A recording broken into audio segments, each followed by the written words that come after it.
Aku lunasi 950 juta utang suami demi menyelamatkan mertuaku. Kuberikan rumahku agar mereka bisa memulai hidup baru. Esoknya, mereka jual rumah itu dan kabur ke Korea. Suamiku meninggalkan catatan, istri tua pecundang, kamu bau. Si bajingan itu tak tahu kalau rumah itu sebenarnya sengketa. Sebelum ceritanya dimulai, silakan tulis di kolom komentar dari daerah mana saja teman-teman yang menonton cerita ini. Jangan lupa like dan subscribe agar channel ini bisa semakin berkembang dan bisa mempersembahkan cerita yang lebih menarik lagi. Sore itu, langit di luar jendela kantor pribadiku tampak begitu cerah, kontras sekali dengan badai yang sebentar lagi akan menghantam hidupku. Aku baru saja menutup laptop setelah menyelesaikan laporan keuangan bulanan butikku yang menunjukkan grafik kenaikan yang signifikan. Sebagai seorang wanita yang merintis karir dari nol, melihat angka-angka itu adalah kepuasan tersendiri. Aku merasa mandiri, kuat, dan mampu menopang keluargaku. Namun, ketenangan itu hancur seketika saat pintu ruang kerjaku digedor dengan keras dari luar. Bukan diketuk, tapi digedor seolah ada kebakaran hebat yang sedang terjadi. Sebelum aku sempat beranjak dari kursi kebesaranku, pintu itu terbuka lebar. Wajah suamiku, Mas Bayu, muncul dengan keringat yang bercucuran di pelipisnya.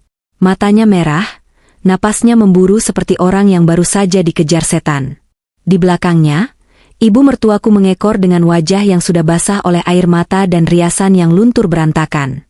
Penampilan mereka yang biasanya rapi kini tampak kacau balau, membuat jantungku berdegup kencang karena firasat buruk yang mendadak menyergap. Mas Bayu, Ibu, ada apa ini? Kenapa kalian datang sambil menangis begini? Tanyaku sambil berdiri, rasa panik mulai menjalar ke seluruh tubuhku. Mas Bayu tidak menjawab. Dia langsung menghambur ke arahku, lalu menjatuhkan dirinya di lantai, tepat di depan kakiku. Dia bersimpuh, memeluk kakiku erat-erat. Suara tangisnya pecah, melolong menyedihkan seperti anak kecil yang kehilangan arah. Aku terperangah. Belum pernah seumur hidupku aku melihat suamiku sehancur ini.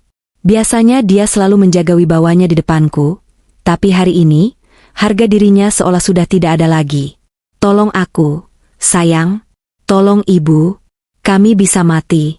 Kami benar-benar bisa mati kalau kamu tidak menolong kami hari ini juga, racau Mas Bayu di sela isak tangisnya. Aku mencoba melepaskan pelukannya, bukan karena jijik, tapi karena aku butuh penjelasan yang logis. Bangun dulu, Mas. Jelaskan pelan-pelan.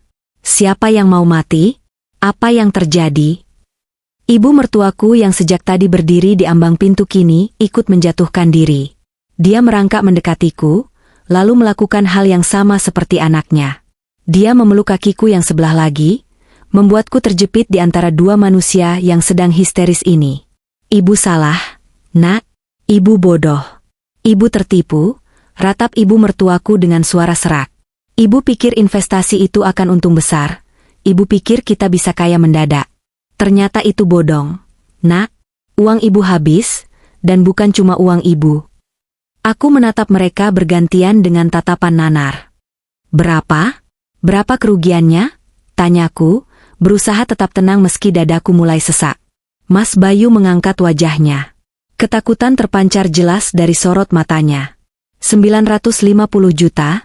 Sayang, hampir 1 miliar. Duniaku rasanya berputar. Angka itu bukan jumlah yang sedikit. Itu adalah angka yang sangat besar. Kakiku lemas seketika. Hampir 1 miliar? Untuk apa? Dari mana kalian dapat uang sebanyak itu untuk investasi? Ibu meminjam ke rentenir. Jawab Mas Bayu dengan suara bergetar hebat. Bunga-bunganya menumpuk, dan pokok utangnya juga besar. Tadi pagi, orang-orang bertubuh besar datang ke rumah ibu. Mereka mengobrak-abrik isi rumah, mereka mengancam akan membakar rumah itu kalau hari ini kami tidak melunasinya. Mereka membawa senjata tajam. Sayang, mereka bilang kalau uang itu tidak ada sore ini, nyawa ibu taruhannya. Aku terhuyung ke belakang, menabrak meja kerjaku. Rentenir. Kata itu saja sudah cukup membuat bulu kuduku berdiri. Berurusan dengan lintah darat sama saja dengan menyerahkan leher untuk disembelih. Kenapa kalian baru bilang sekarang? Teriakku, emosiku mulai tidak terkontrol. Kenapa kalian melakukan hal sebodoh itu tanpa berdiskusi denganku? Investasi apa yang menjanjikan untung besar tanpa risiko? Kalian itu bukan orang bodoh. Tapi kenapa bisa masuk perangkap sepele seperti ini? Ibu mertuaku semakin kencang menangis. Dia mencium punggung kakiku berkali-kali, sebuah pemandangan yang seharusnya tidak pantas dilakukan oleh seorang mertua kepada menantunya. Maafkan ibu, nak. Ibu hilaf. Ibu cuma ingin membantu perekonomian keluarga kita. Ibu ingin punya uang banyak biar tidak merepotkan kamu terus. Tolonglah ibu kali ini saja. Ibu janji, ibu bersumpah demi Tuhan, ibu tidak akan main-main lagi. Ibu akan berubah. Ibu akan jadi mertua yang baik, yang penurut, asalkan nyawa ibu selamat. Aku memejamkan mata, memijat pelipisku yang berdenyut nyeri. Di satu sisi, aku sangat marah. Marah karena kecerobohan mereka, marah karena ketamakan mereka yang ingin cepat kaya. Tapi di sisi lain, melihat wanita tua ini bersujud di kakiku sambil gemetar ketakutan, hatiku tidak tega. Bagaimanapun juga, dia adalah ibu dari suamiku. Dia adalah nenek dari anak-anak yang mungkin kelak akan aku lahirkan. Mas, kamu tahu kan uang sebanyak itu adalah tabungan masa depan kita? Itu uang untuk ekspansi bisnisku, uang untuk persiapan kalau kita punya anak nanti. Kataku lirih, menatap suamiku. Mas Bayu mengangguk cepat. Aku tahu, sayang. Aku tahu aku suami yang tidak berguna. Aku tahu aku gagal menjaga ibu. Tapi tolong, nyawa ibu lebih berharga dari uang itu. Aku janji akan menggantinya. Aku akan kerja keras, aku akan kerja serabutan, apa saja asalkan utang ini lunas. Tolong selamatkan ibu dulu. Aku tidak bisa hidup kalau ibu kenapa-kenapa karena ulahku yang membiarkannya. Suasana di ruangan itu begitu mencekam. Isak tangis mereka sahut menyahut. Aku menatap jam dinding. Waktu terus berjalan. Jika benar ancaman rentenir itu nyata, maka setiap detik sangat berharga. Aku menarik napas panjang, mencoba menekan egoku, mencoba menekan rasa kecewaku yang begitu dalam. Aku adalah wanita yang mandiri. Aku terbiasa menyelesaikan masalah. Dan sepertinya, kali ini pun aku harus menjadi pahlawan untuk masalah yang tidak aku buat. Berdirilah, perintahku dengan suara dingin. Jangan bersujud seperti itu. Kalian membuatku merasa seperti orang jahat. Mereka berdua perlahan bangkit, namun masih dengan tubuh yang gemetar. Wajah mereka penuh harap, menunggu keputusan dariku. Apa jaminannya kalau aku melunasi utang ini, kalian tidak akan mengulanginya lagi? Tanyaku tegas. Nyawaku, sayang. Nyawaku jaminannya, jawab Mas Bayu cepat. Aku bersumpah ini yang terakhir. Tidak akan ada lagi utang. Tidak akan ada lagi investasi bodong. Kami akan hidup sederhana, kami akan menuruti semua perkataanmu. Ibu mertuaku mengangguk setuju. Iya, nak, ibu kapok. Ibu benar-benar kapok. Tolonglah ibu. Aku menatap mereka lamat-lamat. Ada rasa lelah yang luar biasa menghimpit dadaku. Uang 950 juta itu, hasil kerja kerasku selama bertahun-tahun. Keringatku, air mataku, waktu tidurku yang berkurang, semuanya terkumpul di sana. Dan sekarang, semuanya harus lenyap dalam sekejap hanya karena kebodohan mereka. Namun, hati nuraniku tidak membiarkan aku melihat mereka celaka. Baiklah, putusku akhirnya. Aku akan lunasi. Tapi ingat, ini yang terakhir. Setelah ini, jangan harap aku akan mengeluarkan uang sepeser pun untuk masalah yang kalian buat sendiri. Mendengar ucapanku, Mas Bayu dan Ibu langsung berpelukan sambil menangis lega. Mereka mengucapkan terima kasih berulang kali, seolah aku adalah dewa penyelamat yang baru saja turun dari langit. Tapi entah kenapa, di balik rasa lega itu, ada firasat yang mengganjal di hatiku. Firasat bahwa kebaikanku ini adalah awal dari sebuah kehancuran yang lebih besar. Keesokan harinya adalah hari yang paling berat dalam sejarah keuanganku. Aku duduk di depan meja e-teller, bank prioritas dengan perasaan campur aduk. Tangan kananku memegang pena, siap menandatangani formulir transfer yang nominalnya membuat tanganku sedikit gemetar. 950 juta rupiah. Angka itu tertera jelas di sana. Ibu yakin dengan transaksi sebesar ini? Tanya petugas bank itu dengan ramah, namun ada sorot kekhawatiran di matanya. Mungkin dia melihat wajahku yang pucat pasi, tidak secerah biasanya saat aku datang untuk menabung. Aku menelan ludah yang terasa pahit. Di belakangku, Mas Bayu berdiri gelisah. Matanya terus mengawasi sekeliling seolah takut para penagih utang itu tiba-tiba muncul di dalam ban. Ya, Mbak. Saya yakin. Tolong segera diproses ke nomor rekening yang sudah saya tulis di sana. Itu rekening penampung dari pihak kreditur. Jawabku, berusaha terdengar mantap meski hatiku menjerit tidak rela. Beberapa menit kemudian, transaksi selesai. Bukti transfer tercetak. Kertas kecil itu adalah nisan bagi tabungan masa depanku. Uang yang seharusnya bisa kugunakan untuk membuka cabang butik baru, atau untuk membeli ruko strategis di pusat kota, kini telah berpindah tangan ke saku lintah darat. Aku menyerahkan bukti itu pada Mas Bayu. Dia menerimanya dengan tangan gemetar, lalu mencium kertas itu seolah itu adalah surat pengampunan dosa. Terima kasih, sayang. Terima kasih banyak. Kamu benar-benar malaikat, bisiknya di telingaku. Kami keluar dari bank dengan perasaan yang berbeda. Mas Bayu tampak sangat lega, beban di pundaknya seolah hilang seketika. Sementara aku merasa kosong. Aku merasa seperti baru saja dirampok secara legal oleh keluargaku sendiri. Namun, pengorbananku belum selesai sampai di situ. Di dalam mobil, saat perjalanan pulang, aku melihat ibu mertuaku yang duduk di kursi belakang masih terlihat murung. Kenapa lagi, Bu? Utangnya sudah lunas, kan? Rentenir itu tidak akan ganggu ibu lagi, tanyaku sambil menyetir. Ibu menghela napas panjang. Iya, Nak, tapi ibu malu. Ibu malu sama tetangga. Gara-gara kemarin rentenir datang ngamuk-ngamuk.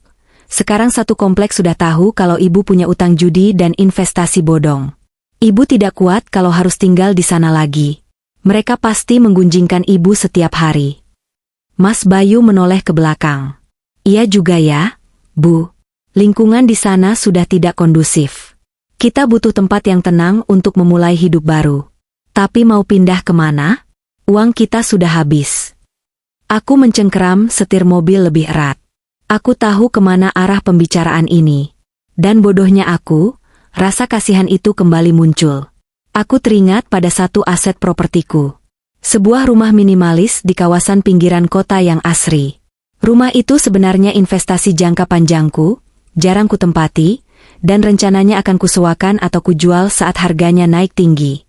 Aku ada rumah di daerah Cempaka, kataku tiba-tiba, memecah keheningan. Rumahnya tidak terlalu besar, tapi cukup nyaman. Lingkungannya tenang, jauh dari pusat kota, jadi tidak akan ada yang kenal kalian di sana. Mata ibu mertuaku langsung berbinar. Rumah yang waktu itu kamu beli dari lelang. Nak, yang catnya putih itu. Iya, Bu. Kalau ibu dan Mas Bayu mau, kalian bisa tinggal di sana. Anggap saja itu tempat untuk menenangkan diri dan memulai lembaran baru. Tidak perlu bayar sewa. Cukup bayar listrik dan air saja.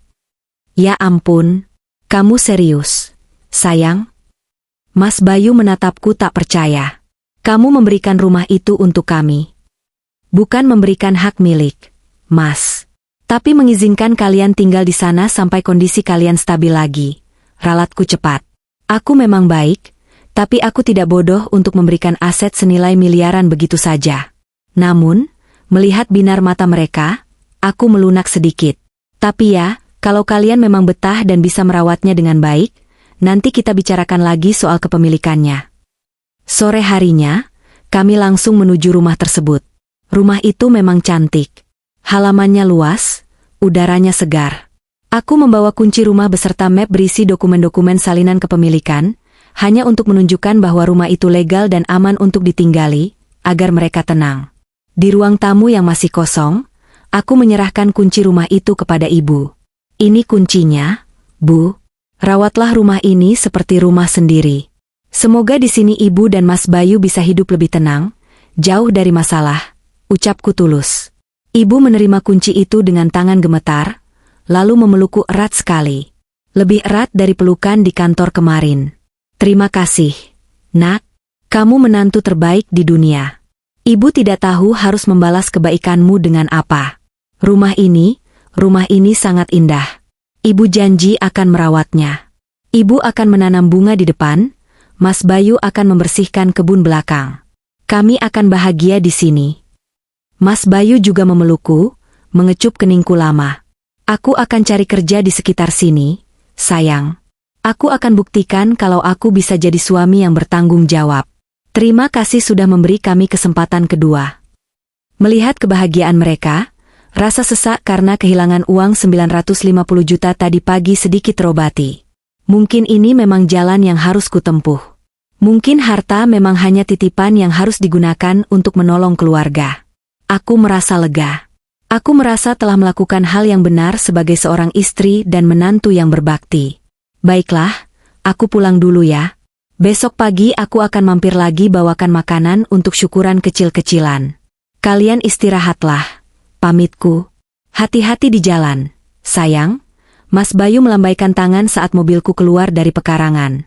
Di kaca spion, aku melihat mereka berdua berdiri di depan pintu rumah itu, tersenyum lebar sambil melambaikan tangan. Senyum yang begitu merekah. Senyum yang saat itu aku artikan sebagai senyum kebahagiaan dan rasa syukur. Betapa bodohnya aku. Seharusnya aku sadar, senyum itu terlalu lebar. Senyum itu bukan senyum lega, melainkan senyum kemenangan. Senyum serigala yang baru saja berhasil memperdaya domba yang lugu. Aku tidak tahu bahwa di balik punggung mereka, rencana busuk sudah tersusun rapi. Dokumen salinan rumah yang kutinggalkan di meja tamu tadi, kunci yang kuserahkan dengan tulus. Semuanya adalah amunisi yang kuberikan secara sukarela untuk menghancurkan diriku sendiri. Malam itu aku tidur dengan nyenyak, merasa beban berat sudah terangkat. Aku tidak tahu bahwa itu adalah malam terakhir aku bisa tidur tenang sebelum badai yang sesungguhnya. Badai yang jauh lebih dahsyat dari sekadar hutang 950 juta, datang menghantam dan memporak-porandakan harga diriku. Pengorbanan terakhirku ternyata hanyalah awal dari pengkhianatan yang paling keji. Pagi itu, semangatku meluap-luap, secerah matahari yang baru saja terbit di ufuk timur. Setelah drama menguras air mata dan harta benda kemarin, aku merasa hari ini adalah awal dari segalanya yang baru. Aku bangun lebih pagi dari biasanya, menyibukkan diri di dapur sejak pukul 4 subuh. Aroma santan yang gurih dan kunyit yang harum memenuhi seluruh penjuru rumahku. Aku memasak nasi kuning lengkap dengan ayam goreng lengkuas, perkedel, dan sambal goreng ati kesukaan Mas Bayu. Ini adalah inisiatifku sendiri untuk mengadakan syukuran kecil-kecilan di rumah baru mereka. Aku ingin memastikan bahwa Mas Bayu dan ibu mertua merasa nyaman dan benar-benar merasakan dukungan dariku untuk memulai hidup baru yang lebih baik. Semoga ini jadi berkah, gumamku sambil menata makanan itu ke dalam rantang susun yang cantik. Sepanjang perjalanan menuju rumah di daerah Cempaka itu, aku tak henti-hentinya tersenyum. Bayangan wajah bahagia ibu mertua dan pelukan hangat Mas Bayu sudah menari-nari di pelupuk mataku. Aku merasa menjadi istri yang sangat berbakti, wanita yang mampu memaafkan kesalahan fatal suami dan keluarganya demi keutuhan rumah tangga. Jalanan pagi itu cukup lengang, membuat mobilku melaju mulus tanpa hambatan. Hatiku ringan, seringan kapas, seolah beban 950 juta yang hilang kemarin sudah tergantikan oleh harapan akan masa depan yang damai. Namun, senyumku perlahan memudar saat mobilku berbelok masuk ke jalan perumahan itu. Dari kejauhan, aku bisa melihat pagar rumah bercat putih itu terbuka lebar. Bukan hanya terbuka sedikit, tapi menganga sepenuhnya, seolah engselnya dipaksa untuk tidak menutup. Perasaan tidak enak mulai menyusup ke dalam dadaku. Mungkin Mas Bayu sedang membersihkan halaman atau menyiram tanaman, hiburku dalam hati, mencoba menepis firasat buruk yang mulai berdenyut. Tapi saat mobilku berhenti tepat di depan pekarangan, jantungku mencelos. Hening. Tidak ada aktivitas menyapu, tidak ada suara radio yang biasa ibu dengarkan di pagi hari, tidak ada tanda-tanda kehidupan. Yang lebih mencurigakan, tidak ada satupun barang di teras. Kemarin, seingatku, ada sepasang kursi teras rotan dan pot bunga besar yang merupakan inventaris rumah itu. Sekarang, teras itu kosong melompong, bersih tak bersisa. Aku turun dari mobil dengan langkah terburu-buru, menenteng rantang makanan dengan tangan yang mulai berkeringat dingin. Mas Bayu, ibu, panggilku. Suaraku terdengar sedikit bergetar. Tidak ada jawaban. Hanya suara angin yang berdesir menyapu dedaunan kering di halaman. Aku melangkah masuk melewati pintu depan yang ternyata tidak dikunci. Begitu kakiku memijak lantai ruang tamu, rantang di tanganku nyaris terlepas. Kosong. Benar-benar kosong. Bukan hanya orangnya yang tidak ada, tapi isi rumahnya juga lenyap.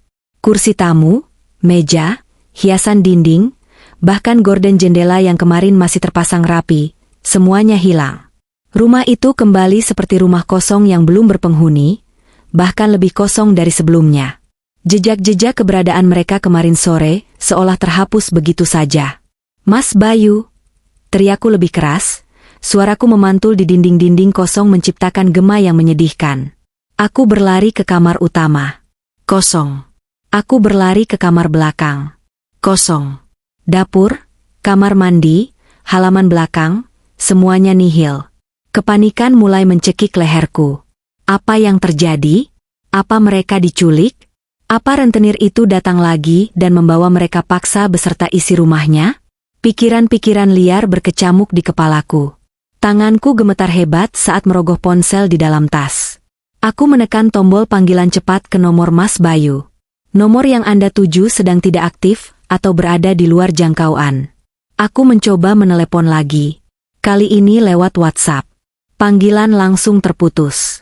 Foto profil Mas Bayu yang tadinya bergambar kami berdua, kini berubah menjadi abu-abu kosong. Dia memblokirku. Aku beralih menelepon ibu mertua.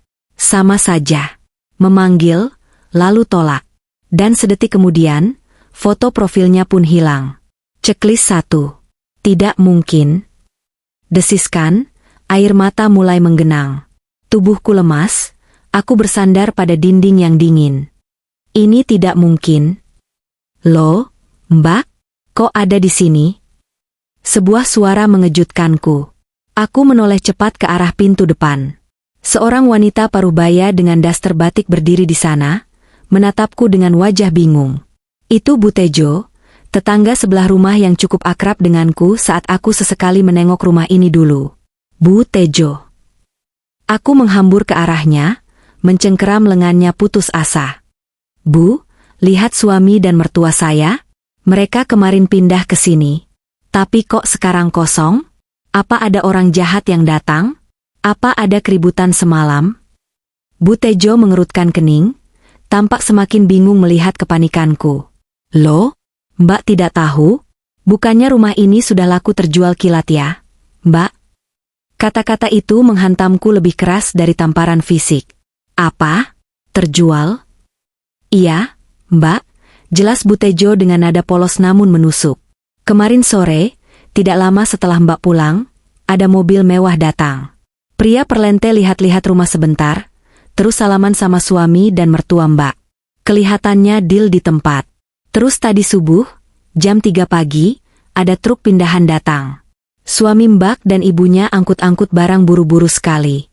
Saya sempat tanya sama Mas Bayu pas dia lagi gotong koper. Katanya mau pindah ke luar negeri karena rumahnya sudah laku dibayar cash keras malam itu juga. Duniaku runtuh seketika. Kakiku tidak sanggup lagi menopang tubuh. Aku merosot jatuh ke lantai teras yang dingin. Cash keras? Pindah ke luar negeri?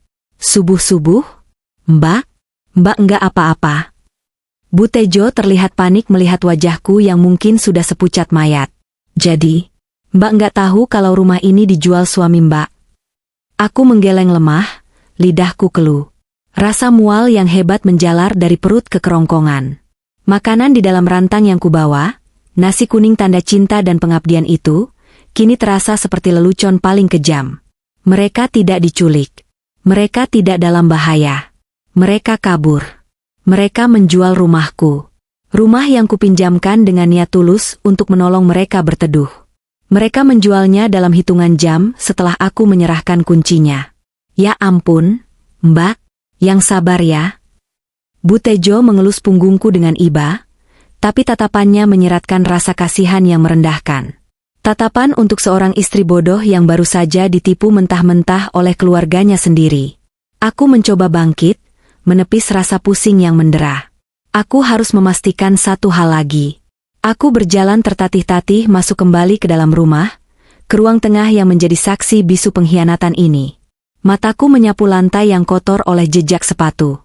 Dan di sana, di tengah ruangan yang kosong itu, tergeletak secari kertas yang ditindih dengan sebuah batu kecil agar tidak terbang tertiup angin. Itu pesan untukku. Aku tahu itu. Dengan napas yang tercekat, aku melangkah mendekati kertas itu. Firasatku mengatakan, isi kertas itu akan membunuh sisa-sisa cinta yang mungkin masih kupunya untuk Mas Bayu. Tanganku gemetar hebat saat meraih kertas putih itu. Itu adalah kertas HVS biasa, mungkin diambil sembarangan dari tumpukan berkas yang mereka bawa. Tulisan tangan di atasnya sangat aku kenali. Tulisan cakar ayam Mas Bayu, tulisan yang dulu sering menuliskan puisi cinta murahan saat kami masih pacaran, tulisan yang sama yang menandatangani buku nikah kami. Kini, tulisan itu menjadi belati yang siap menikam jantungku. Aku menarik napas panjang, mencoba menguatkan hati sebelum membaca kata demi kata yang tertera di sana. Cahaya matahari pagi yang masuk melalui jendela tanpa gorden menyorot kertas itu dengan terang, seolah alam semesta ingin aku melihat kebenaran ini sejelas-jelasnya tanpa ada yang tersembunyi. Isi surat itu singkat, padat, dan sangat menyakitkan. Terima kasih uangnya, istri tua pecundang. Kamu itu naif sekali. Gampang dibodohi pakai air mata buaya sedikit saja langsung luluh. Asal kamu tahu, aku sudah muak hidup sama kamu. Kamu itu bau, kaku, dan membosankan di ranjang. Sibuk kerja terus, tidak pernah bisa memuaskan aku selayaknya wanita sejati. Kami jual rumah ini tadi malam dengan harga murah biar cepat cair. Lumayan, uangnya cukup buat kami hidup mewah. Kami pergi ke Korea, mau operasi plastik biar ganteng dan cantik, terus cari jodoh yang jauh lebih levelnya di atas kamu. Jangan cari kami. Anggap saja ini bayaran karena kamu sudah menyia-nyiakan masa mudaku. Bye, pecundang. Darahku mendidih. Bukan mendidih lagi, tapi membeku seketika. Aku membaca kalimat itu berulang-ulang. Istri tua pecundang. Bau dan membosankan. Pergi ke Korea. Setiap kata adalah hantaman palu godam di dadaku. Air mata yang tadi sempat tertahan kini tumpah ruah. Bukan karena sedih, tapi karena campuran rasa sakit hati, penghinaan, dan kemarahan yang luar biasa. Aku menjerit. Menjerit sekeras-kerasnya di dalam rumah kosong itu, melampiaskan rasa sakit yang tak terperi. Aku melempar rantang makanan yang kubawa, hingga isinya berhamburan di lantai. Nasi kuning yang kumasak dengan cinta itu kini berserakan, kotor, dan menjijikan, persis seperti pernikahanku saat ini. Jadi selama ini, air mata Mas Bayu kemarin palsu, sujud ibu mertua di kakiku palsu, semua itu hanya sandiwara. Mereka tidak pernah menyesal. Mereka tidak pernah terancam rentenir. Atau kalaupun iya, mereka menjadikan itu senjata untuk memeras harta terakhirku. Dan yang paling menyakitkan, mereka menghina fisikku. Mereka menghina kerja kerasku. Aku bau, teriakku pada dinding kosong. Suaraku serak. Aku membosankan? Siapa yang membiayai hidupmu selama ini, Mas? Siapa yang membelikan baju-baju branded yang kamu pakai itu? Siapa yang memberi makan ibumu yang kerjanya cuma arisan dan pamer? Aku jatuh terduduk di antara tumpahan nasi kuning. Dadaku naik turun, napas memburu. Bayangan Mas Bayu dan ibu mertua yang sedang tertawa-tawa di dalam pesawat menuju Korea berputar di kepalaku. Mereka pasti merasa menang. Mereka pasti merasa sangat cerdik telah berhasil menipu istri yang mereka anggap bodoh ini. Uang 950 juta lunas, ditambah uang hasil penjualan rumah ini, yang entah mereka jual berapa, mungkin miliaran, kini ada di tangan mereka. Mereka akan operasi plastik, mengubah wajah mereka, dan menikmati hidup mewah di atas penderitaanku. Cukup lama aku menangis di sana, meratapi kebodohanku. Meratapi cinta tulus yang kubalas dengan racun berbisa. Tapi, perlahan-lahan, tangis itu mereda. Isakanku berhenti. Aku mengangkat wajahku. Aku melihat pantulan diriku di kaca jendela yang gelap. Mataku bengkak, rambutku berantakan, wajahku merah padam. Tapi di balik kekacauan itu, aku melihat sesuatu yang lain di mataku. Sesuatu yang dingin, sesuatu yang gelap. Rasa sedih itu perlahan menguap, digantikan oleh ketenangan yang mematikan. Aku menghapus sisa air mata di pipiku dengan kasar. Aku berdiri, membersihkan rokku yang kotor. Korea, ya, gumamku pelan. Sudut bibirku terangkat membentuk senyuman sinis yang mengerikan. Kalian mau operasi plastik? Kalian mau hidup enak? Aku mengambil kembali kertas surat itu, melipatnya dengan rapi, dan memasukkannya ke dalam saku. Surat ini akan jadi barang bukti. Bukti kedunguan mereka. Mereka pikir mereka sudah menang. Mereka pikir dengan menjual rumah ini dan membawa lari uangnya, mereka bisa bebas. Mereka pikir aku hanyalah wanita lemah yang akan meratapi nasib di pojokan kamar, sambil menangisi kepergian suami. Mereka salah besar. Aku melangkah keluar dari rumah itu dengan dagu terangkat tinggi.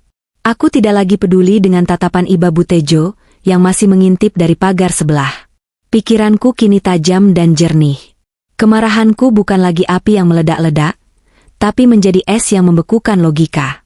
Saat masuk ke dalam mobil, aku membuka dashboard. Di sana, tersimpan map asli dokumen rumah yang, tentu saja, tidak kuberikan kepada mereka kemarin. Yang kuberikan kemarin hanyalah fotokopi sertifikat dan kunci duplikat. Tapi bukan itu masalah utamanya. Masalah utamanya adalah status rumah itu sendiri. Aku tertawa kecil. Tawa yang kering dan tanpa humor. Mas Bayu, suamiku yang malang dan bodoh. Dia begitu bernafsu menjual rumah itu sampai lupa satu hal mendasar dalam transaksi properti, legalitas. Dia pasti menjualnya lewat jalur belakang, lewat mafia tanah atau penadah properti yang tidak mengecek keabsahan sertifikat secara detail, atau mungkin dia memalsukan tanda tanganku.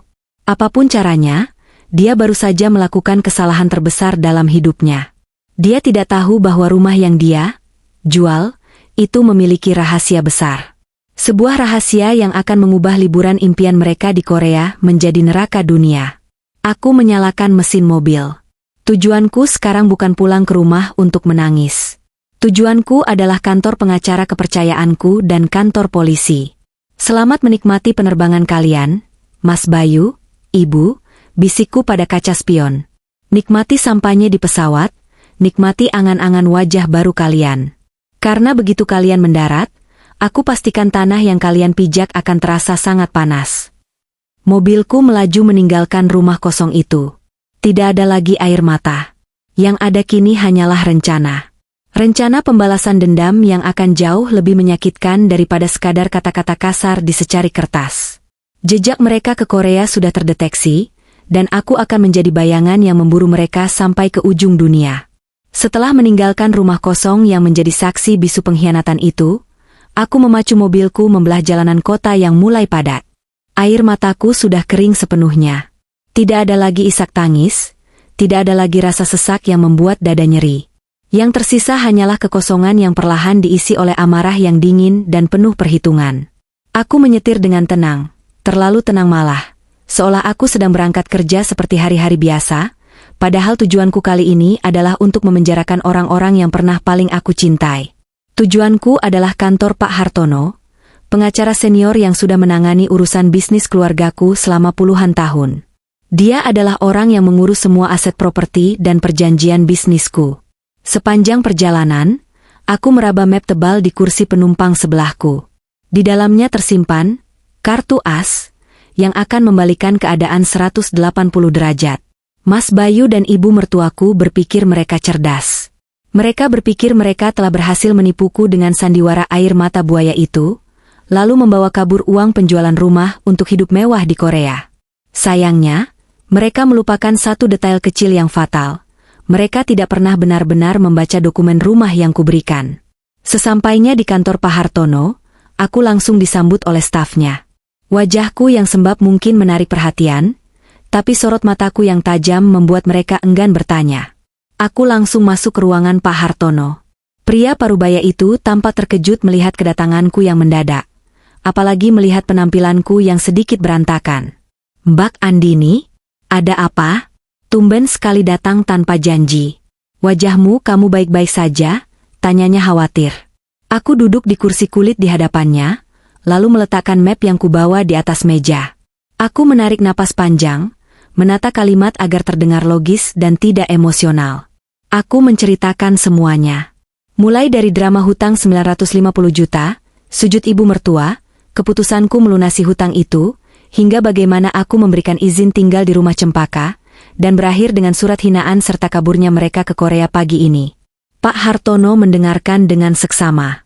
Wajahnya yang tenang perlahan berubah menjadi merah padam karena menahan marah. Dia menggeleng-gelengkan kepala, Tak habis pikir dengan kelakuan suamiku. Bajingan, desis Pak Hartono pelan, sebuah kata kasar yang jarang keluar dari mulut pengacara sopan sepertinya. Jadi mereka menjual rumah di Cempaka itu? Kepada siapa? Bagaimana bisa? Tetangga bilang ada pembeli kilat. Pak, transaksi tunai keras malam itu juga. Saya curiga Mas Bayu menggunakan jasa mafia tanah atau notaris, nakal, untuk memuluskan transaksi itu, atau mungkin dia memalsukan tanda tangan saya sebagai pemilik. Jelasku. Pak Hartono membuka map yang kubawa. Dia mengambil dokumen asli sertifikat rumah Cempaka itu. Dia tersenyum kecil, senyum yang penuh arti. Mereka benar-benar menggali kuburan sendiri. Andini, kata Pak Hartono sambil menunjuk klausul di halaman belakang sertifikat itu. Mereka lupa, atau mungkin mereka memang tidak tahu, kalau rumah ini statusnya adalah jaminan silang untuk proyek gudang butikmu yang baru. Aku mengangguk. Inilah twistnya. Rumah itu memang atas namaku, tapi sertifikat aslinya sedang dalam status blokir internal di bank sebagai jaminan tambahan untuk kredit usaha yang sedang berjalan. Secara hukum perbankan, aset itu tidak bisa dipindahtangankan atau diperjualbelikan tanpa persetujuan tertulis dari pihak bank dan pelunasan kewajiban. Selain itu, tambahku dengan senyum sinis, sertifikat yang ada di tangan mereka, yang mungkin mereka curi dari brankas rumah atau yang kuberikan fotokopinya kemarin, itu belum balik nama sepenuhnya dari pemilik lama secara administratif di BPN karena ada sengketa batas tanah yang belum selesai. Jadi, siapapun yang membeli rumah itu dari Mas Bayu tadi malam, dia baru saja membeli angin. Pak Hartono tertawa kering. Artinya, Mas Bayu melakukan penipuan tingkat tinggi. Dia menjual aset yang sedang dalam sengketa dan jaminan bank, kemungkinan besar dengan memalsukan dokumen atau menipu pembeli bahwa sertifikatnya aman. Ini bukan lagi masalah rumah tangga, Andini. Ini pidana murni. Pasal 378 KUHP tentang penipuan dan Pasal 263 KUHP tentang pemalsuan dokumen. Ancamannya di atas 5 tahun penjara. Dan pembelinya pasti akan menuntut. Sambungku. Orang yang bisa membeli rumah secara tunai keras dalam semalam pasti bukan orang sembarangan. Dia pasti orang kaya yang punya kuasa. Begitu dia sadar sertifikat yang dia dapat itu bermasalah atau palsu, dia akan memburu Mas Bayu. Tepat, jawab Pak Hartono tegas. Dia segera meraih telepon di mejanya. Saya akan siapkan berkas laporannya sekarang juga. Kita akan buat laporan ganda. Pertama, laporan darimu atas pencurian aset dan penipuan dalam keluarga. Meski ini agak rumit karena dia suamimu, tapi surat hinaan itu bisa jadi bukti niat jahat. Kedua, dan ini yang paling mematikan, kita akan memancing pembeli rumah itu untuk melapor. Begitu laporan masuk, status Mas Bayu dan ibumu akan langsung naik jadi tersangka dan buronan. Aku menyandarkan punggungku di kursi. Rasanya lega sekali. Rencana jahat mereka yang tampak sempurna di mata mereka, sebenarnya adalah bom waktu yang tombol pemicunya ada di tanganku. Uang miliaran yang mereka bawa itu adalah uang haram, uang hasil kejahatan yang akan membakar tangan mereka sendiri. Lakukan, Pak, perintahku dingin. Urus semuanya. Blokir semua akses keuangan yang masih terhubung dengan namaku. Bekukan kartu kredit tambahan yang dipegang Mas Bayu. Dan satu lagi, tolong hubungi kenalan Bapak di kepolisian bagian Interpol atau imigrasi. Saya ingin memastikan liburan mereka di Korea tidak akan nyaman. Pak Hartono menatapku dengan tatapan kagum sekaligus ngeri. Dia melihat perubahan drastis dalam diriku. Dari istri yang penurut dan penuh kasih, menjadi wanita yang siap menghancurkan musuhnya tanpa ampun. Baik, Andini. Saya akan urus red notice-nya jika laporan polisi sudah keluar. Tapi ingat, proses ini akan memakan waktu beberapa hari. Apa kamu sanggup menunggu? Aku tersenyum tipis. Saya sanggup, Pak. Justru biarkan mereka bersenang-senang dulu beberapa hari ini. Biarkan mereka terbang tinggi, menyentuh langit, merasa jadi raja dan ratu. Karena semakin tinggi mereka terbang, semakin sakit rasanya saat aku hempaskan mereka ke tanah. Setelah keluar dari kantor pengacara, aku mampir ke sebuah kafe untuk menenangkan diri. Aku memesan kopi hitam pahit, sepahit kisah cintaku. Aku mengeluarkan ponselku, membuka galeri foto. Di sana masih banyak foto-foto kebersamaan kami. Foto Mas Bayu yang tersenyum manis, foto ibu mertua yang memelukku saat lebaran. Dulu, foto-foto ini adalah harta karun bagiku. Sekarang, melihatnya hanya membuat perutku mual. Aku menekan tombol delete. Satu persatu. Tanpa ragu. Setiap foto yang terhapus terasa seperti melepaskan satu rantai yang membelenggu kakiku. Tiba-tiba ponselku bergetar. Sebuah notifikasi email masuk. Itu dari detektif swasta yang kusewa 2 jam lalu, sebuah tindakan impulsif yang ternyata sangat tepat. Aku memang langsung bergerak cepat. Begitu membaca surat hinaan itu, aku menghubungi agensi detektif yang pernah direkomendasikan teman bisnisku untuk melacak keberadaan mereka secara spesifik. Isi email itu singkat, target terkonfirmasi mendarat di Incheon, Korea Selatan, pukul 14 waktu setempat. Mereka check-in di Hotel Lotte Seoul, kamar suite presiden. Foto terlampir. Aku membuka lampiran foto itu. Tampak Mas Bayu dan ibu mertua sedang mendorong troli koper di Bandara Incheon. Mereka memakai mantel tebal yang baru, kacamata hitam gaya, dan wajah mereka, ya Tuhan, wajah mereka berseri-seri. Ibu mertua bahkan terlihat tertawa lebar sambil menunjuk-nunjuk sesuatu. Sama sekali tidak terlihat ada beban dosa setelah menipu menantunya sendiri.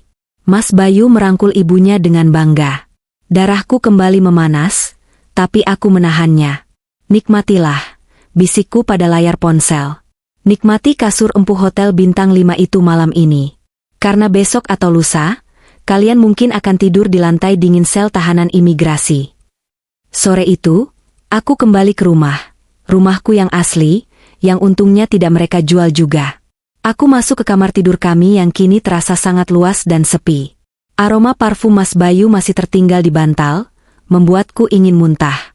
Aku menarik semua spray, sarung bantal, dan selimut, lalu melemparnya ke tempat sampah. Aku tidak mau ada satupun jejak pria itu di tempat peristirahatanku. Malam harinya, kabar baik datang lebih cepat dari dugaan.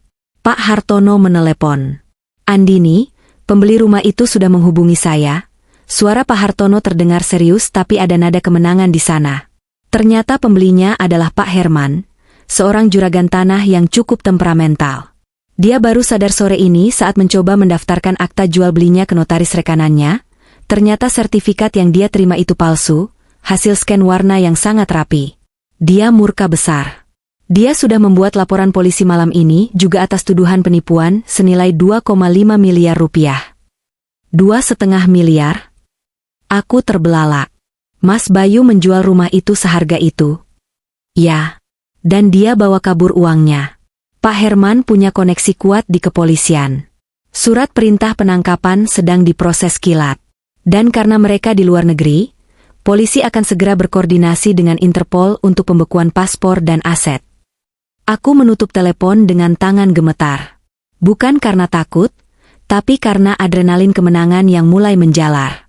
2,5 miliar rupiah uang haram di tangan mereka, ditambah 950 juta uangku. Total hampir 3,5 miliar mereka gondol. Pantas saja mereka merasa seperti miliarder. Tapi dengan laporan Pak Herman, status mereka kini resmi, buronan. Malam itu, untuk pertama kalinya setelah sekian lama, aku tidur dengan nyenyak. Bukan karena bahagia, tapi karena aku tahu, di seberang lautan sana, waktu sedang berdetak mundur menuju kehancuran mereka. Seoul sedang berada di puncak musim dingin. Laporan cuaca mengatakan suhu di luar mencapai -5 derajat Celcius, tapi di dalam layar tabletku, suasana tampak panas oleh kemewahan. Aku duduk di ruang kerjaku, ditemani secangkir teh hangat, sambil memantau laporan demi laporan yang dikirimkan oleh tim detektif swasta yang kini membuntuti Mas Bayu dan ibu di Korea. Aku membayar mahal untuk jasa ini, dan hasilnya sangat memuaskan. Detektif itu mengirimkan update real-time berupa video dan foto kegiatan mereka. Video pertama memperlihatkan mereka sedang berada di distrik Gangnam, pusat mode dan kemewahan Korea Selatan. Ibu mertuaku, wanita yang kemarin bersujud di kakiku memohon ampun, kini berjalan bak sosialita papan atas. Dia mengenakan mantel bulu tebal berwarna coklat yang kelihatannya sangat mahal, mungkin seharga motor baruku. Di tangannya, terjinjing tas branded keluaran terbaru dari butik Louis Vuitton. Mas Bayu berjalan di sebelahnya, mengenakan setelan jas trench coat ala aktor drama Korea, lengkap dengan sepatu kulit mengkilap. Mereka terlihat keluar masuk butik-butik mewah, Gucci, Prada, Chanel. Di tangan Mas Bayu sudah ada belasan paper bag belanjaan. Mereka tertawa-tawa, menunjuk-nunjuk etalase, seolah uang yang mereka pegang tidak ada serinya. Lihat, Bu, bagus kan yang ini? Ambil saja 2, 1 warna merah, 1 hitam. Suara Mas Bayu terdengar samar di rekaman video itu, tapi cukup jelas untuk membuat telingaku berdenging. Aduh, Nak, Ibu jadi bingung. Semuanya bagus. Ambil sajalah. Kita kan orang kaya sekarang. Sahut ibu mertuaku dengan tawa melengking yang menyakitkan hati. Aku mencengkeram cangkir tehku erat-erat. Orang kaya, cibirku. Kalian itu pencuri. Maling. Video berikutnya memperlihatkan mereka sedang makan siang di sebuah restoran fine dining yang sangat eksklusif. Meja mereka penuh dengan hidangan daging sapi wagyu premium dan botol wine mahal. Mereka bersulang, gelas kristal beradu. Wajah mereka merah padam, mabuk oleh alkohol dan mabuk oleh keserakahan. Aku bisa membayangkan apa yang mereka bicarakan. Pasti menertawakan aku. Pasti membahas betapa bodohnya istri tua pecundang yang ditinggal di Indonesia ini. Habis ini kita ke klinik oplas ya, Bu. Dokter Kim sudah menunggu jam 3 sore. Katanya dia bisa bikin hidung ibu mancung seperti artis Song Hye Kyo, ujar Mas Bayu dalam video itu. Asyik. Ibu sudah tidak sabar. Biar nanti kalau pulang ke Indonesia, kalau kita pindah negara lain, ibu jadi wanita paling cantik. Biar si Andini itu makin minder kalau lihat ibu. Timpal ibu mertua. Aku menutup tabletku sejenak, menarik napas dalam-dalam. Kesombongan mereka benar-benar sudah di luar batas nalar. Mereka lupa daratan, lupa kalau tanah yang mereka pijak itu licin. Jam dinding menunjukkan pukul 2 siang waktu Indonesia, atau jam 4 sore waktu Korea. Saatnya eksekusi tahap pertama. Pak Hartono mengirim pesan singkat. Surat pemblokiran rekening atas dugaan tindak pidana pencucian uang dan penipuan sudah ditembuskan ke bank internasional dan otoritas terkait di Korea. Dalam 3, 2, 1. Eksekusi. Aku kembali menyalakan tabletku, menunggu laporan dari detektif yang masih mengikuti mereka. Jantungku berdebar kencang, menantikan momen kehancuran itu. 15 menit kemudian, sebuah video baru masuk. Judul video, Insiden di Klinik Kecantikan Gangnam. Aku menekan tombol play. Video diambil dari sudut agak jauh, mungkin dari ruang tunggu klinik. Terlihat Mas Bayu dan Ibu sedang berada di meja resepsionis. Suasana yang tadinya tenang dan elegan tiba-tiba berubah tegang. Ibu mertua sudah mengenakan jubah pasien, siap untuk masuk ruang operasi. Mas Bayu berdiri di depan kasir, menyodorkan kartu kredit Black Card, yang aku yakin dia buat mendadak menggunakan uang hasil curian itu. Resepsionis cantik itu menggesek kartu itu ke mesin EDC. Hening sejenak. Lalu resepsionis itu menggeleng pelan, mengatakan sesuatu dalam bahasa Korea, lalu mencoba menggesek lagi. Mas Bayu terlihat mulai gelisah. Dia mengeluarkan kartu lain. Kartu debit platinum. Digesek lagi. Gagal lagi. Suara Mas Bayu mulai terdengar meninggi. Try again. Money is full, lots of money, teriaknya dalam bahasa Inggris yang berantakan. Resepsionis itu tampak bingung dan sedikit takut, tapi dia tetap menggeleng. Dia menunjuk layar monitor komputer. Mas Bayu merebut melihat layar itu. Aku tidak bisa melihat apa tulisannya, tapi aku bisa melihat reaksi Mas Bayu. Wajahnya yang tadi merah karena wine, kini berubah pucat pasi dalam hitungan detik. Tangannya gemetar. Declinet? Frozen? What do you mean frozen? Teriak Mas Bayu panik. Ibu mertua yang duduk di sofa mulai berdiri, jubahnya berkibar. Ada apa, Bayu? Kenapa ribut-ribut? Ibu sudah mau masuk ruang operasi nih. Kartunya nggak bisa, Bu. Semua kartu nggak bisa. Katanya dibekukan dari bank pusat, jawab Mas Bayu dengan suara histeris. Kok bisa? Uangnya kan miliaran. Kamu jangan bercanda. Ibu mertua mulai panik. Mas Bayu mencoba mengeluarkan uang tunai dari dompetnya, tapi jumlahnya jelas tidak cukup untuk membayar biaya operasi plastik yang fantastis itu. Dia mencoba membuka aplikasi mobile banking di ponselnya. Jari-jarinya menari panik di layar. Dan detik berikutnya, Dia membanting ponsel itu ke meja resepsionis. Akun diblokir. Siapa yang blokir? Raungnya. Keamanan klinik mulai mendekat. Dua pria bertubuh tegap memegang bahu Mas Bayu, memintanya tenang atau keluar. Mas Bayu memberontak. Lepaskan.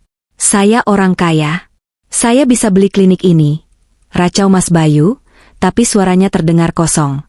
Ketakutan mulai merayapi matanya. Dia sadar, mimpi buruknya baru saja dimulai. Aku tersenyum puas menyaksikan adegan itu. Itu baru permulaan.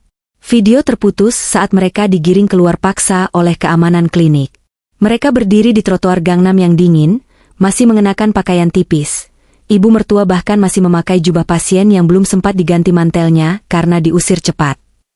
Mereka terlihat bingung, menggigil kedinginan, dan saling menyalahkan.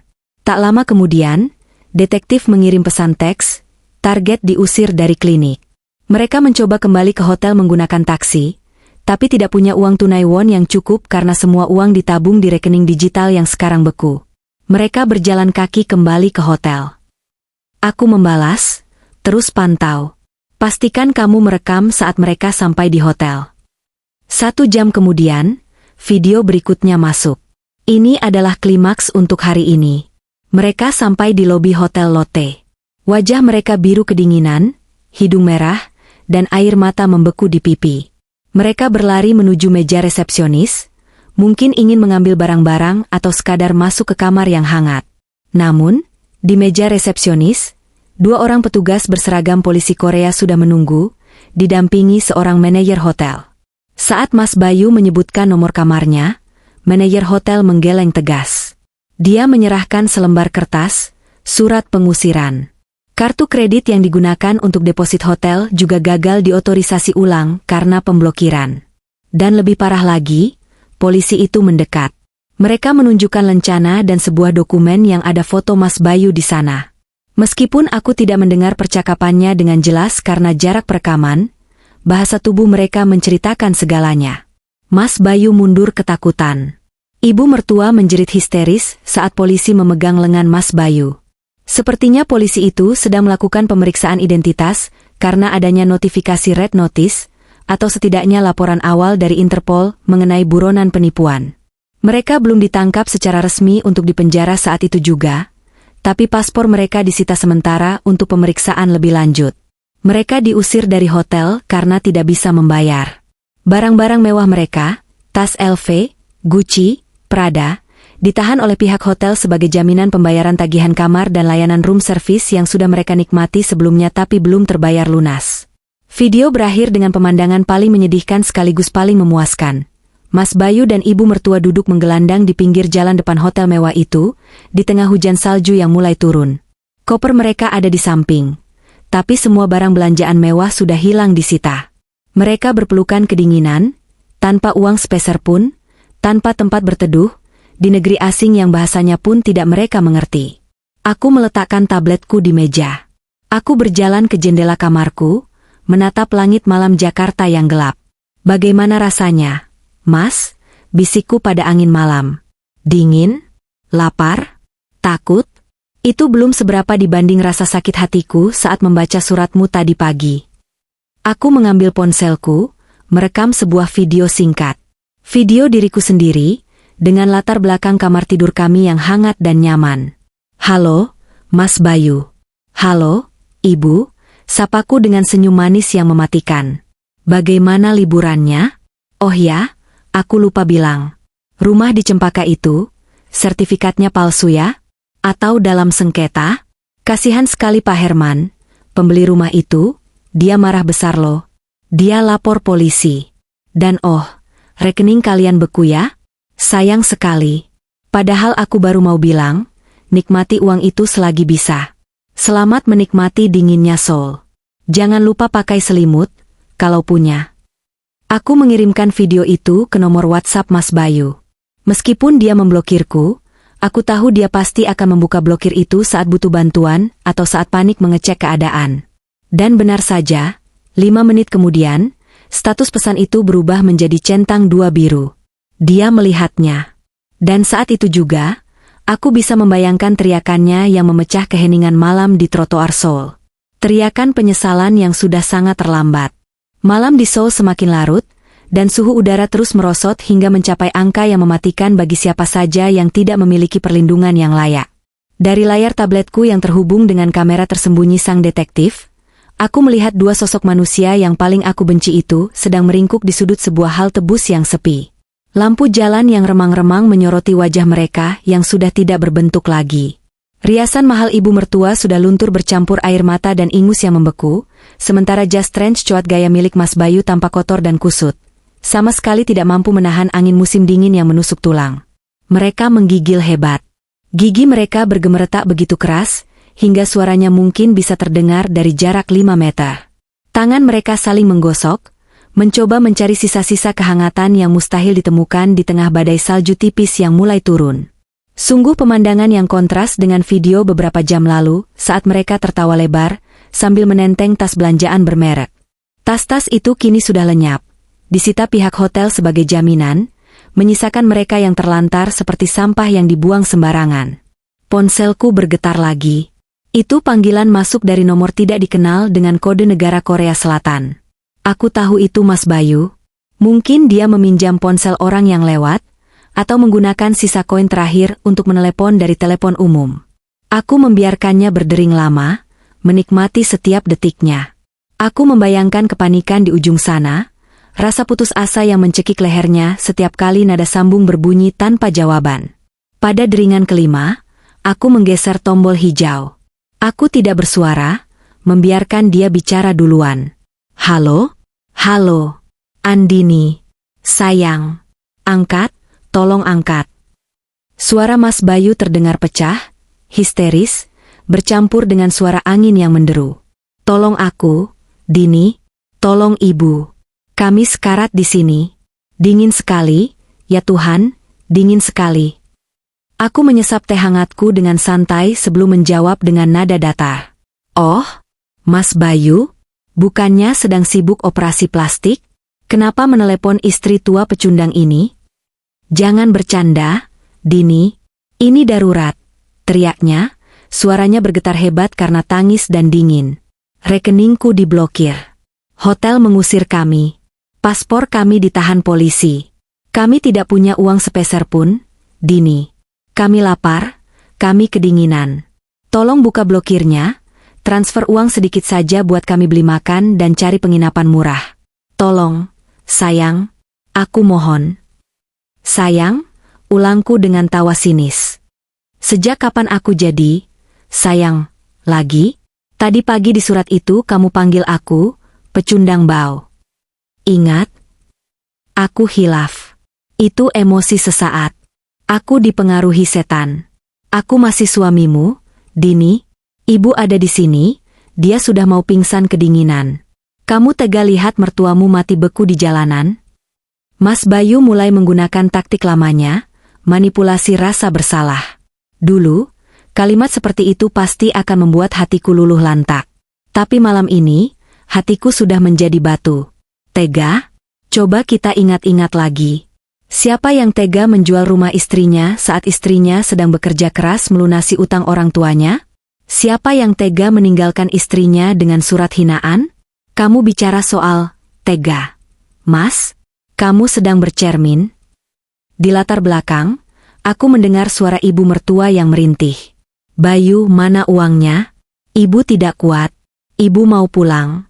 Andini jahat, menantu durhaka. Mendengar itu, amarahku yang tadinya dingin kembali membara. Bahkan di saat sekarat pun, wanita tua itu masih sempat-sempatnya menyalahkanku. Dengar baik-baik, Mas, kataku dengan penekanan di setiap kata. Aku tidak akan mentransfer 1 rupiah pun. Uang itu bukan hak kalian. Itu uang hasil kejahatan. Kalian pikir aku bodoh? Kalian pikir aku tidak tahu kalau kalian menipu Pak Herman dengan sertifikat bodong itu? Hening sejenak di ujung telepon. Hanya suara napas Mas Bayu yang memburu. Kak, kamu tahu? Tentu saja aku tahu. Akulah yang mengatur semuanya. Aku tertawa pelan, tawa yang membuat Mas Bayu mungkin merinding lebih parah daripada karena dinginnya salju. Rumah di Cempaka itu statusnya sengketa dan jaminan bank. Kamu menjual aset yang tidak bisa dijual. Pak Herman sudah lapor polisi. Interpol sudah mengincar kalian. Kalian bukan turis yang kehabisan uang, Mas. Kalian adalah buronan internasional. Tidak mungkin. Nikmati malam ini, Mas. Karena mungkin ini malam terakhir kalian menghirup udara bebas sebelum dideportasi dan dijebloskan ke penjara. Oh ya, sampaikan salamku pada ibu. Bilang padanya, selamat menikmati karma. Aku memutus sambungan telepon itu sepihak. Lalu, aku kembali menatap layar tablet. Adegan di halte bus itu berubah menjadi drama yang lebih brutal. Mas Bayu membanting gagang telepon umum, atau ponsel pinjaman itu, lalu berbalik menghadap ibunya. Dia tampak frustrasi luar biasa. Dia menjambak rambutnya sendiri, berteriak-teriak frustrasi ke udara kosong. Ibu mertua yang duduk meringkuk di bangku halte mencoba berdiri, menarik-narik ujung jas Mas Bayu. Mana uangnya? Bayu? Andini kirim uang. Kan? Mana? Tuntut ibu mertua. Mas Bayu menepis tangan ibunya dengan kasar. Cukup kasar hingga wanita tua itu terhuyung dan jatuh kembali ke bangku. Diam, Bu. Diam. Andini tidak mau kirim uang. Dia tahu semuanya. Dia tahu soal rumah itu. Kita dijebak, Bu. Kita dijebak. Dijebak bagaimana maksudmu? Kamu bilang rencananya sempurna. Ibu mertua mulai berteriak, tenaganya entah muncul dari mana. Kamu bilang istri bodohmu itu tidak akan sadar. Ini semua salahmu. Kamu yang tidak becus. Kamu anak laki-laki yang tidak berguna. Gara-gara kamu, ibu menderita begini. Salahku? Mas Bayu membelalakan matanya, wajahnya merah padam karena marah. Ini semua ide ibu. Ibu yang merengek minta gaya hidup mewah. Ibu yang terjerat utang judi. Ibu yang menyuruhku menipu Andini. Aku sudah bilang kita hidup sederhana saja setelah utang lunas, tapi ibu yang memaksa mau ke Korea. Ibu yang mau operasi plastik biar bisa cari berondong. Dasar wanita tua serakah. Plak. Sebuah tamparan keras mendarat di pipi Mas Bayu yang beku. Ibu mertua menampar anak kesayangannya sendiri. Anak durhaka. Berani kamu membentak ibu. Ibu yang melahirkan kamu, jerit ibu mertua histeris. Mas Bayu memegang pipinya. Tatapannya berubah menjadi kebencian murni. Tidak ada lagi rasa hormat, tidak ada lagi kasih sayang. Yang ada hanyalah insting bertahan hidup dari dua ekor binatang yang terpojok. Ibu yang durhaka sama anak, balas Mas Bayu, mendorong bahu ibunya. Gara-gara menuruti nafsu ibu, aku kehilangan istri yang baik. Aku kehilangan rumah. Aku jadi buronan. Sekarang lihat kita. Seperti gembel. Ini semua karena ibu. Mereka mulai saling dorong, saling pukul, dan saling memaki di tengah jalanan Seoul yang sepi. Pemandangan itu begitu menyedihkan sekaligus menggelikan. Dua orang yang beberapa jam lalu bersekongkol menghancurkan hidupku, kini saling menghancurkan satu sama lain. Ikatan darah dan kesetiaan mereka ternyata setipis uang kertas. Begitu uang itu hilang, hilang juga rasa kemanusiaan mereka. Detektifku mengirim pesan teks, polisi patroli sedang menuju ke lokasi karena ada laporan keributan. Proses penangkapan akan segera terjadi. Aku tersenyum puas. Aku mengirim satu pesan video terakhir ke nomor Mas Bayu. Bukan untuk dia tonton sekarang, tapi untuk dia tonton nanti saat dia sudah di dalam sel, sebagai pengingat abadi akan kegagalannya. Isi videoku sederhana. Mas, ingat janji pernikahan kita? Dalam suka dan duka. Tapi kamu memilih untuk menciptakan duka buatku demi kesukaanmu sendiri. Sekarang, nikmatilah duka itu sendirian. Jangan berharap aku akan datang sebagai pahlawan lagi. Peranku di hidupmu sudah selesai. Peranmu sebagai suami sudah tamat. Selamat datang di episode baru, Narapidana. Di layar tablet, aku melihat mobil patroli polisi Korea dengan lampu sirine biru merah yang menyilaukan berhenti di depan halte itu. Mas Bayu dan ibu mertua berhenti berkelahi. Mereka terpaku, silau oleh lampu sorot. Dua petugas polisi keluar, meneriakkan perintah dalam bahasa Korea yang tegas. Mas Bayu mencoba lari, sebuah usaha yang bodoh dan sia-sia. Kakinya yang kaku karena kedinginan membuatnya terpeleset di atas trotoar yang licin oleh es. Dia jatuh tersungkur, wajahnya mencium aspal dingin. Polisi langsung menelikung tangannya ke belakang, memasang borgol besi yang dingin. Ibu mertua menangis meraung-raung, meronta saat polisi wanita memeganginya. Dia menunjuk-nunjuk Mas Bayu, seolah ingin mengatakan pada polisi bahwa ini semua salah anaknya. Tapi polisi tidak peduli. Mereka digiring masuk ke dalam mobil patroli seperti penjahat kelas teri. Layar tablet menjadi gelap saat mobil patroli itu pergi membawa mereka menjauh. Pertunjukan babak ini selesai. Aku menutup tabletku, mematikan lampu kamar, dan bersiap tidur. Ini adalah tidur paling nyenyak yang akan kualami, mengetahui bahwa monster yang menghantuiku kini sudah berada di dalam sangkar besi, menunggu waktu untuk dikirim pulang menuju neraka yang sebenarnya. 3 hari kemudian, Bandara Internasional Soekarno-Hatta menjadi panggung terakhir dari drama kehidupan Mas Bayu dan ibu mertua. Aku tidak perlu repot-repot datang ke sana untuk melihatnya langsung, karena berita kepulangan mereka sudah menjadi headline di beberapa media kriminal lokal. Berkat bocoran, informasi yang sengaja disebar oleh pengacaraku dan tentu saja koneksi dari Pak Herman yang murka. Di televisi ruang tengahku, tayangan berita sela menyoroti pintu kedatangan internasional Terminal 3. Judul beritanya terpampang jelas, DPO kasus penipuan properti 3,5 miliar dideportasi dari Korea Selatan. Tak lama kemudian, sosok-sosok yang kutunggu itu muncul. Mas Bayu dan ibu mertua keluar dari pintu kedatangan dengan pengawalan ketat petugas imigrasi dan kepolisian Indonesia. Penampilan mereka sungguh mengenaskan, jauh berbeda dari saat mereka berangkat. Mereka mengenakan baju tahanan oranye yang kebesaran, tangan mereka terborgol erat di depan perut, dan wajah mereka ditutupi masker medis. Namun mata mereka tidak bisa menyembunyikan rasa malu dan ketakutan yang amat sangat. Kerumunan wartawan dan beberapa orang suruhan Pak Herman langsung mengerumuni mereka, menyorotkan kamera dan melontarkan pertanyaan-pertanyaan tajam. Mas Bayu, bagaimana rasanya menipu istri sendiri? Bu, uangnya dipakai buat apa saja di Korea? Apa benar sertifikat itu palsu? Mas Bayu hanya bisa menunduk dalam-dalam, berusaha menyembunyikan wajahnya dari sorotan kamera yang menyilaukan. Jalannya terseok-seok, seolah beban dosa di pundaknya terlalu berat untuk ditanggung. Sementara ibu mertua, yang biasanya selalu tampil angkuh dengan dagu terangkat, kini terlihat layu seperti bunga yang disiram air keras. Rambutnya acak-acakan, matanya bengkak, dan dia terus-menerus terisak pelan di balik maskernya. Tidak ada lagi gaya sosialita, tidak ada lagi mimpi operasi plastik. Yang ada hanyalah realitas pahit seorang kriminal yang tertangkap basah. Pak Herman, sang korban penipuan, terlihat berdiri di barisan depan dengan wajah merah padam. Begitu Mas Bayu lewat, dia sempat meludah ke tanah dan berteriak, "Dasar penipu! Kembalikan uang saya, mampus kamu di penjara." Teriakan itu seolah menjadi vonis sosial yang lebih menyakitkan daripada vonis hakim. Aku mematikan televisi dengan perasaan lega yang membuncah. Keadilan, yang seringkali terasa lambat dan buta, kali ini datang dengan kecepatan penuh dan ketepatan yang mematikan. Proses hukum berjalan sangat cepat berkat bukti-bukti yang sudah kupersiapkan dengan matang bersama Pak Hartono. Mas Bayu dan ibunya dijerat dengan pasal berlapis, penipuan, penggelapan, dan pemalsuan dokumen.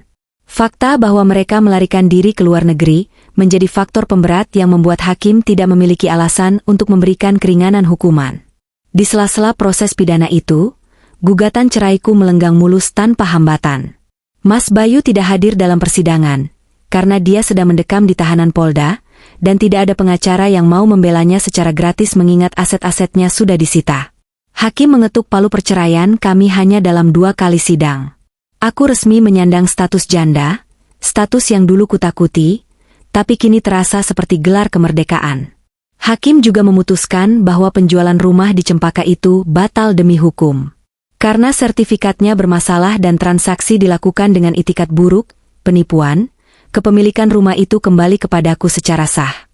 Tentu saja, aku harus mengembalikan sebagian uang kepada Pak Herman sebagai bentuk itikat baik, meskipun sebenarnya aku tidak wajib, tapi aku memilih untuk menjual rumah itu secara resmi dan legal kepada Pak Herman dengan harga wajar untuk menutupi kerugiannya, sekaligus membersihkan diriku dari jejak kenangan buruk di rumah itu. 6 bulan berlalu.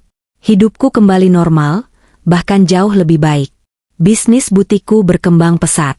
Tanpa beban benalu yang selama ini menggerogoti keuanganku, aku bisa membuka 2 cabang baru dalam waktu singkat. Wajahku terlihat lebih cerah, tubuhku lebih sehat, dan yang terpenting, hatiku tenang. Suatu sore yang hujan, aku memutuskan untuk melakukan satu kunjungan terakhir. Bukan karena rindu, tapi untuk menutup buku sepenuhnya. Aku memacu mobilku menuju lembaga pemasyarakatan tempat Mas Bayu ditahan. Di ruang kunjungan yang dibatasi kaca tebal, aku duduk menunggu. Tak lama kemudian, pintu besi di seberang sana terbuka. Seorang sipir menggiring seorang pria kurus kering dengan rambut dipangkas cepak. Itu Mas Bayu. Kondisinya membuatku nyaris tidak mengenalinya. Pria yang dulu selalu menjaga penampilan, yang selalu wangi dan rapi, kini tampak seperti kakek-kakek yang kehilangan semangat hidup. Kulitnya kusam, ada bekas luka lebam di sudut bibirnya. Kabar burung mengatakan dia sering menjadi bulan-bulanan narapidana lain karena kasusnya yang dianggap memalukan, menipu istri dan ibu sendiri. Penjahat pun punya kode etik, dan pria yang mengkhianati keluarganya biasanya berada di kasta terendah dalam penjara. Dia duduk perlahan, tidak berani menatap mataku. Tangannya yang memegang gagang telepon interkom gemetar. "Halo, Andini?" Suaranya parau, nyaris tak terdengar. "Halo, Mas. Atau harus kupanggil apa?" "Nomor tahanan 305, sapaku datar." Mas Bayu mengangkat wajahnya sedikit. Matanya berkaca-kaca, penuh penyesalan yang terlambat. "Maafkan aku, Dini. Aku sungguh-sungguh minta maaf. Aku bodoh. Aku dibutakan harta. Aku kangen kamu, Dini. Aku kangen rumah kita. Di sini neraka. Aku tidak kuat." "Ibumu bagaimana?" tanyaku, mengabaikan keluhannya. Ibu stroke ringan setelah vonis hakim kemarin. Dia di sel khusus lansia, tapi kondisinya buruk. Dia terus memanggil namamu, minta ampun." Aku mengangguk pelan. Karma tidak pernah salah alamat, dan dia datang dengan bunga yang berbunga-bunga. "Mas tahu kenapa aku datang hari ini?" tanyaku. Mas Bayu menggeleng lemah, secercah harapan muncul di matanya. Kamu mau cabut tuntutan? Kamu mau menolongku?" Aku tersenyum tipis, lalu mendekatkan wajahku ke kaca pembatas. "Tidak, Mas. Aku datang untuk mengembalikan sesuatu yang kamu tinggalkan untukku di surat itu." Aku mengambil secari kertas lipatan dari tasku, surat hinaan yang dia tulis 6 bulan lalu, dan menempelkannya ke kaca. Mas Bayu membelalak melihat tulisan tangannya sendiri. "Kamu menyebutku pecundang, Mas," bisikku lewat interkom. "Tapi coba lihat kita sekarang.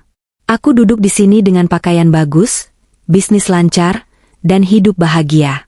Sementara kamu terkurung di kotak beton, makan nasi cadong, dipukuli orang, dan kehilangan segalanya. Jadi, katakan padaku, Mas, siapa pecundang yang sebenarnya sekarang?" Air mata Mas Bayu tumpah. Dia menunduk, bahunya berguncang hebat. Dia tidak bisa menjawab. Dia tahu jawabannya. Seluruh sel tubuhnya tahu jawabannya. "Selamat menikmati sisa masa hukumanmu, Mas. 5 tahun itu tidak lama kok, kalau kamu bisa bertahan hidup," kataku sambil berdiri. "Dan jangan khawatir soal aku. Aku tidak bau dan membosankan seperti katamu." Ternyata, banyak pria hebat di luar sana yang antre ingin mengenal janda kaya yang cerdas ini. Tanpa menunggu jawabannya, aku meletakkan gagang telepon dan berbalik pergi. Aku mendengar dia berteriak memanggil namaku, memukul-mukul kaca pembatas dengan putus asa, tapi aku tidak menoleh lagi. Aku melangkah keluar dari gedung penjara itu, menghirup udara bebas yang terasa begitu manis. Hujan sudah reda, menyisakan pelangi tipis di ufuk barat. Badai itu sudah berlalu. Aku telah melewati api, dan aku keluar bukan sebagai abu, melainkan sebagai emas yang telah dimurnikan. Aku masuk ke mobilku, menyalakan musik kesukaanku, dan melaju pergi. Meninggalkan masa lalu yang kelam di belakang punggungku, menuju masa depan yang cerah dan sepenuhnya milikku sendiri.